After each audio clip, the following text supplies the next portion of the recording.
मैं डॉक्टर राजीव प्रसाद, हिंदी विभाग राम जयपाल कॉलेज छपरा। आज मेरा व्याख्यान कबीर के रहस्यवाद की प्रासंगिकता पर केंद्रित है।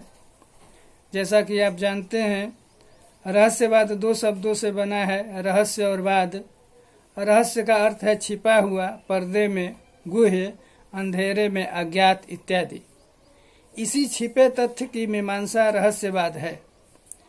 अपनी अंतःस्फुरित अपरोक्ष अनुभूति द्वारा सत्य परम तत्व अथवा ईश्वर का प्रत्यक्ष साक्षात्कार करने की ही प्रवृत्ति रहस्यवाद है। यह रहस्यानुभूति मनुष्य की श्रेष्ठतम एवं उदात्ततम अनुभूति है। सभी देशों और सभी युगों के मर्मियों का एक शाश्वत समाज है, जो जाति, धर्म और राष्ट्रगत सीमाओं से नितांत रहित है। उनकी मर्मानुभूति की असीमिता और चिरंतरता देश काल से परे है। रहस्यवादी साधक के लिए रहस्यानुभूति का सत्य उतना ही असंदिग्ध होता है जितना कि स्वयं उसका अपना अस्तित्व, अथवा साधारण मनुष्य के लिए जितना असंदिग्ध यह गोचर जगत है। यह रहस्यानुभूति व्यक्तिगत धर्म का आधार बनती आई है। मर्मी साधक परम सत्य की खोज करता है, किंतु इसके लिए सहज ज्ञान, अंतःस्फुरित अपरोक्ष अनुभूति द्वारा ज्ञान प्राप्त कर सकने की शक्ति का विकास होता है, इनका उपयोग करता है। इस रहस्यवाद की परिभाषाएं विभिन्न विद्वानों के द्वारा इस तरह से दी गई हैं। आचार्य रामचंद्र शुक्ल के अनुसार ज्ञान के क्षेत्र में जिसे अद्वैतवाद कहते हैं, भावना के क्षेत्र में वही रहस्यवाद कहलाता है।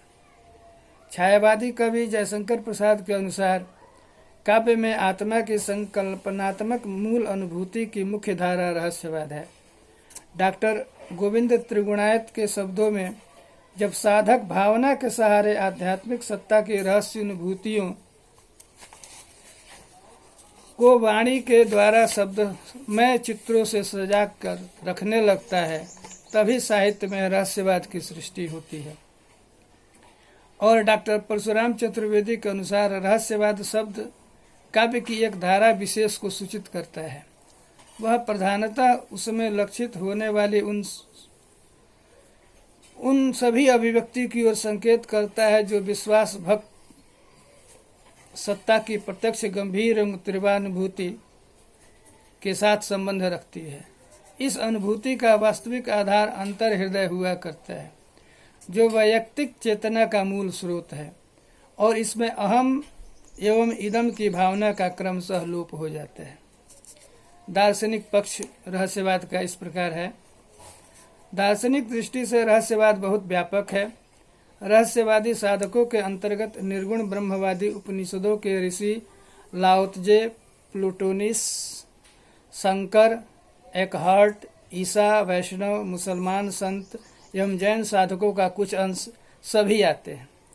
अपनी विधि में रहस्यवाद अनुभववादी और यथार्थवादी है। वह किसी आप्त वचन में विश्वास न करके स्वयं अपनी प्रत्यक्ष एवं असंदिग्ध अनुभूति में विश्वास करता है। अपनी साधना के साध्य ईश्वर, ब्रह्म, परम तत्व, ताओ के अस्तित्व को पूर्ण स्वतंत्र मानता है। भारतीय रहस्यवाद का विकास। कतिपय विद्वान वैदिक मंत्रों में रहस्यवाद का उत्स देखते हैं, किंतु आत्मा का परमात्मा से उत्कट प्रेम यहाँ अप्राप्य है। वस्तुतः उपनिषदों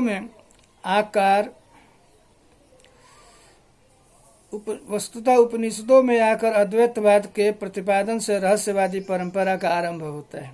गीता के 10वें अध्याय में भावनात्मक प्रणाली पर सर्ववाद निरूपित हुआ है, जो आंशिक रूप से रहस्यवाद ही है। इसके बाद सिद्धों और योगियों की वाणी में साधना की प्रमुखता के साथ रहस्यवाद मुखरित हुआ है।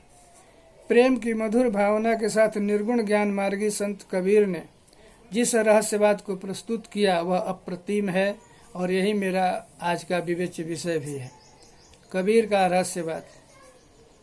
जैसा कि डॉक्टर पुष्पाल सिंह ने कहा है, कबीर के रहस्यवाद में अद्वैती और सूफी मत की गंगा जमुनी धारा प्रवाहित है, यद्यपि उसमें प्रमुख अद्वैती गंगा धारा ही है। आचार्य कामेश्वर शर्मा के अनुसार कबीर मध्यकालीन ज्ञान मार्गी रहस्यवाद के सबसे बड़े गायक कवि माने जाते हैं। उन्होंने परमात्मा से दाम्पत्य भाव स्थापित कर भारतीय मनीषा के अनुकूल उस माधुर्यमय रहस्यवाद के गीत गाए जो परंपरा से अभिन्न होते हुए भी मौलिक थे, अनगढ़ होते हुए भी सुंदर थे, अटपटा होते हुए भी अनुभवगम्य थे और उलटबांसी के रूप में रहते हुए भी सीधे अर्थ की ओर ले जाने में सक्षम थे। रहस्यवाद के भेद और तदनुरूप कविरोक्तियां। वैदिक रहस्यवाद प्रकृति में चेतना का आरोप और आत्मवाद को प्रशय देना वैदिक रहस्यवाद है। कबीर ने कहा है, पार ब्रह्म के तेज का कैसा है उन्मान, कहीं भी कुशोभा नहीं देखा ही परवान। दूसरा औपनिषदिक रहस्यवाद, आत्मा और परमात्मा के बीच एकीकरण स्थापित कर ब्रह्म सत्य की व्यंजना औपनिषदिक रहस्यवाद है। तेरा साईं तुझ में ज्यों पुहपन में बास, कस्तूरी का मिर्ग जो फिर ढूंढे घास। या फिर लाली मेरे लाल की जित देखो तित लाल, लाली देखन मैं गई मैं भी हो गई लाल। पौराणिक रहस्यवाद, सूर्य सारथी शिव अर्धनारीश्वर सरस्वती संग हंस आदि का रूपक लेकर भाव व्यंजना करते हुए कबीर ने पौराणिक रहस्यवाद की व्यंजना की है। गंगा जमुना उतर अंतरे सहज सुनी लियो घाट, तहाँ कबीरे मठ रच्यो मुनिजन सोए जात। चौथा बौद्ध रहस्यवाद, सर्व शून्यम सर्वम क्षणिकम की प्रतिष्ठा और व्यंजना को अपना शब्द देते हुए कबीर ने कहा है, रहना नहीं देश वीराना है, यह दुनिया कागज की पुड़िया बूंद परे गली जाना है। तांत्रिक रहस्यवाद, सिद्धों शाक्तों और योगियों के द्वारा प्रस्तुत रहस्यवाद को कबीर ने अपनी वाणी में अभिव्यक्त किया है। झीनी झीनी बीनी चदरिया, काहे कुताना काहे की भरनी, कौन तार से बीनी चदरिया। 8 कमल 10 चरखा डोले, 5 तत्व गुण तीनी चदरिया। सूर्य नर मुनिजन ओढ़िन, ओढ़ के मैली कीनी चदरिया। दास कबीरा जतन करी ओढ़िन, जस की तस धर दीनी चदरिया। प्रेम मार्गी रहस्यवाद, इस रहस्यवाद में काम को प्रमुखता प्रदान कर सौंदर्यानंद तथा उन्माद भाव की सरिता प्रवाहित की गई है। अगला ज्ञान मार्गी रहस्यवाद, कबीर जैसे संतों का प्रतिपाद्य विषय यही है। यह एक चिंतन का विषय है कि कबीर को एक रहस्यवादी के रूप में प्रेम मार्गी जाना जाए या ज्ञान मार्गी जाना जाए। वस्तुतः कबीर ने रहस्यवाद और ज्ञान मार्ग का मधुमेल प्रस्तुत किया है। हेरत हेरत हे सखी कबीरा गया हिराए, बुंद समानी समद में सोकत हेरी जाए। कर्ता की गति अगम है, तू चली अपने उन्माण, धीरे धीरे पाँव दे पहुँचोगे परवान। जैसा कि डॉक्टर परशुराम चतुर्वेदी की स्थापना है कि रहस्यवाद एक स्पष्ट भावधारा है जिसमें आत्मा परमात्मा के बीच के रागात्मक संबंध के विभिन्न पक्षों का वर्णन होता है। यहाँ आत्मा परमात्मा के बीच दाम्पत्य भाव, सखा भाव, दास स्वामी, विरह और मिलन की स्थिति सबका वर्णन होता है। कबीर जो ढाई आकर प्रेम के उद्घोषक हैं ने इन सभी स्थितियों की मार्मिक अभिव्यंजना की है। कबीर की आत्मा एक प्रियतमा की तरह प्रतीक्षारत है। बहुत दिनन की जो होती बाट तुम्हारी राम, शिव जीव तरसे तुझ मिलन को मन नाही विश्राम। विरह की पराकाष्ठा का वर्णन करते हुए कबीरोक्ति है, चोट सताणी विरह की सब तन जर्जर होई, मारन हारा जानी है वैज न लागे सोई। कबीरात्मा एक क्षण चिट्ठी लिखना चाहती है अपने राम को, यह तन जारो मसी करो, लिखो राम को नाव, लेखनी करो करंक को, लिख लिख राम पठाओ। किंतु दूसरे ही क्षण उसे इसका भान होता है कि राम के साथ उसका अंश अंशी का संबंध है। प्रीतम को पतिया लिखो, चौकत होए विदेश, तन में मन में नयन में ताको कहाँ संदेश। कबीरात्मा को प्रियतम प्राप्ति की कष्टप्रद प्रक्रिया का पूरा ज्ञान है। हंसी हंसी कंत न पाइया, जिन पाइया तिन रोई, जो हासे ही हरि मिले तो नहीं दुहाग्नि हुई। प्रीतम राम को अपने घर आने का आमंत्रण का कारण भी विभाग ढंग से प्रस्तुत हुआ है। बाल्हा आओ हमारे गेहरे, तुझ बिन दुखिया देहरे। इसके तुरंत बाद कबीरात्मा बड़ी दृढ़ता से कहती है, नैनन अंतर आओ तू, तुरंत ही नैन झपेऊ, ना मैं देखूं और को ना तुझ देखन देऊ। और इस कबीरात्मा के जीवन में वह क्षण भी आता है जब उसके घर आंगन में मंगल गान होता है, विवाह की प्रक्रिया आरंभ होती है। दुल्हिन गावहु मंगलचार, हम घर आए हो राजा राम भरतार। तन रत करी मैं मन रत करी, पंच तत्व बराती, राम देव मोहि पाहुन आए, मैं जीवन में माती, मैं जोवन में माती। कहे कबीर हम ब्याह ही चले हैं, पुरुष एक अविनाशी। इस पवित्र विवाह बंधन के बाद कबीरात्मा अपने बालम राम को अत्यंत सतर्कता के साथ सुहाग सेज पर आमंत्रित करती है। धीरे पांव पलंगा पर जागत ननद जेठानी। कबीरात्मा की सुहाग सेज भी अद्वितीय है। देखिए, नैनन की करी कोठरी, पुतरी पलंग बिछाए, पलकन के चिकडार के, पिय को लिया रिझाए। इस रिझावन प्रसंग के बाद कबीरात्मा अत्यंत प्रगल्भता के साथ कहती है, अब तो ही जानन देहु राम प्यारे, जीव भावे त्यों हो हमारे।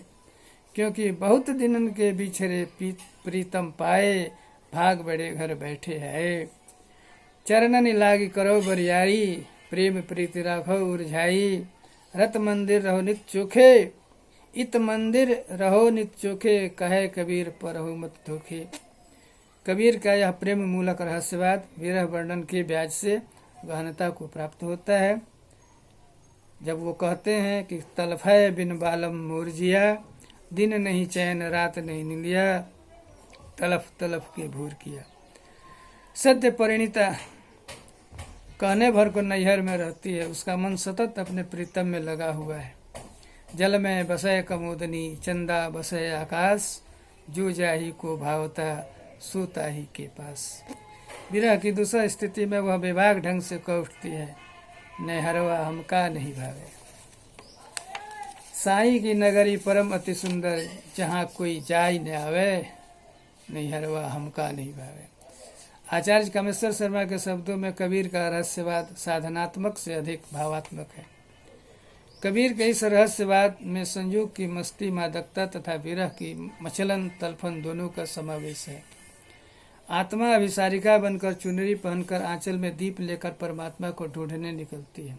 सदा सुहागिन बनने और चिर संयोग की इच्छा से तलफती हुई कबीर की बहुरिया जब इस प्रकार क्रमशः कुतूहल, विस्मय, जिज्ञासा, तादात्म्य, अनुराग, उन्मत्तता और तन्मयता की स्थिति में पहुंचती है, तब बाजे अनहद ढोलरी। कबीर की बाणी मुख और नीरव हो जाती है। तब जो रस झरता है उसका आनंद कैसा बताया जाए। मन मस्त हुआ तब क्या बोले। रहस्यवाद का उद्देश्य। सृष्टि में कुछ भी निरुद्देश्य नहीं है। रहस्यवाद का उद्देश्य व्यक्ति का आत्मोत्थान है। जगत नियंता के विषय में अन्वेषण, अनुसंधान, उस तक पहुंचने का मसृण भावुक प्रयत्न ही मेरी क्षुद्र बुद्धि में रहस्यवाद का उद्देश्य है। जहाँ तक कबीर के रहस्यवाद का प्रश्न है, इन्होंने प्रेम, भावुकता, समर्पण, रागात्मकता के साथ अपने रहस्यवाद को इस तरीके से प्रस्तुत किया है कि पाठक श्रोता का मन मस्तिष्क ही नहीं, अस्तित्व रूपी तंत्री का हर तंतु झंकृत हो उठता है। उसे ब्रह्म सत्यम जगन मिथ्या जीव ब्रह्मे बना पर का इल्हाम हो जाता है। कबीर का रहस्यवाद आज की भौतिकता, विश्व व्यवस्था से उत्पन्न कुव्यवस्थाओं को अत्यंत मसृण तरीके से सुलझाने में सक्षम है। आज भागम भाग लगा हुआ है, पैसे के लिए हाय हाय मची है। हम उस परम तत्व को ही भूल बैठे हैं। उस परम सत्ता का चिंतन मनन भी आवश्यक है। भौतिकवादी व्यवस्था के तनाव और निराशाजनक परिणाम हमारे सामने हैं। अब पाश्चात्य देशों में पराभौतिकी और अध्यात्म पर बल दिया जा रहा है। इसी बिंदु पर कबीर भी अपने तरीके से हमें पहुंचाने में सक्षम है। इनकी उक्तियों की मारक, प्रहारक और प्रभावक क्षमता अद्भुत और अद्वितीय है। तनाव के घटाटोप में, नैराश्य के रेगिस्तान में कबीर का रहस्यवाद उस शीतल चंदन सुवासित पवन के झोंके की तरह है जो मलयाचल से चलकर हमारे मन प्राण सबको तृप्त करने के लिए हमारे पास खड़ा है। आवश्यकता केवल हृदय के कपाट को खोलने की है, आवश्यकता स्व को पहचानने की है। धन्यवाद।